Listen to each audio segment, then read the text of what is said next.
with Joshua Seth, who is gonna do something mind-bending. What is it exactly that you do? Well, I'm a psychological illusionist. I read minds. I'm going to be doing my show tonight at the Wellington Opera House, although by the time your good listeners and viewers watch this, that will be over.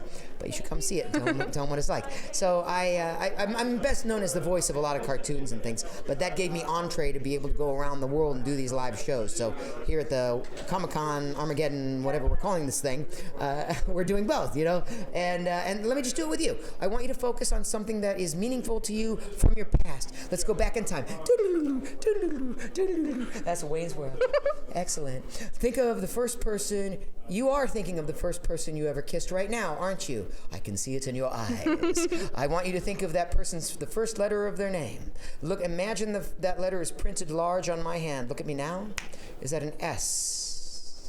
I'm going to go, she's nodding, by the way, for your radio listeners. You must paint that picture. Thank you. That is, it's theater of the mind, so rather than nod, you have to say something like, yes, you are correct. Oh my God, that's amazing. See, that's how you do it, all right?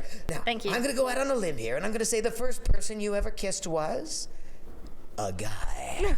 You are correct. Yeah, baby!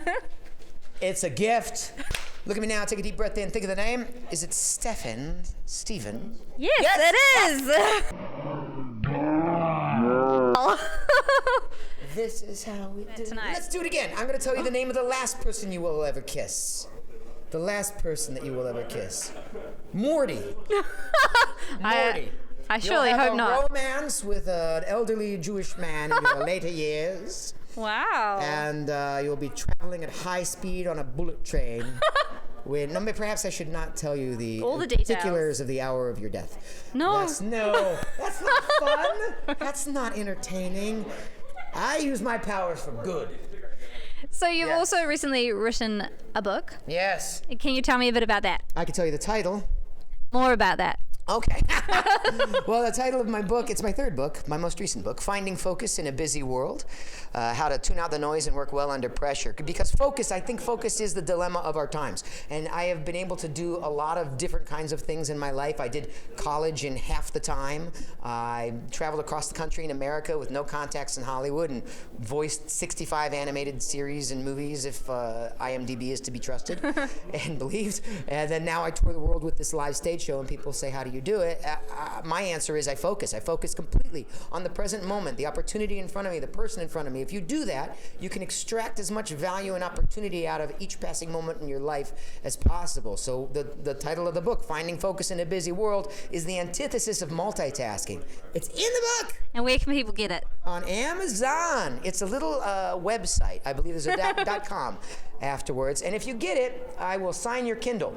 Pretty much everything that I've wanted to do in life, I've been able to do. I mean, right down to meeting my wife and marrying her. Like I saw her, I focused on that opportunity, and I abducted her. And no, I took her. That's a good way to do it. Yes, that's very highly efficient. It's so much faster than the whole dating and courting process. No, I focused on what I wanted. I knew what I wanted, and then when I saw her, this is 12 years ago, I felt like I was hit like a bolt of lightning. This is a true story, because I really, instead of dating, I just focused on what I wanted, and I really knew it when she walked in the room. I knew it was her. Did you tell her straight away? Did you go up and you're like, hey, we're going to get married? I didn't say we're going to get married. I did just walk straight up to her and enter into a conversation as though we already knew one another, and sort of skip that whole getting to know you phase. And now 12 years on, we have 2 beautiful little children and 1 ugly one. No. 2 children, 2 beautiful little children, and we're quite happy. But this is the key. Find center again. Find center, and then identify from within yourself what it is that will make you happy. Whether at a certain point in my life it was voicing cartoons, at another point it was being on TV, at another point it was being on stage, at another point it was traveling. At this point right now it is talking to Alice in Wonderland, apparently, because that is how you are dressed, if I am not mistaken. You are not. Yes, it could be a Mary Poppins kind of a thing. I think she had like a proper full-length dress. That would be pretty cool. Proper? Mad proper? Well, wait, can I say, I know a saying in New Please. Zealandese. You are sweet as. Sweet as, girl.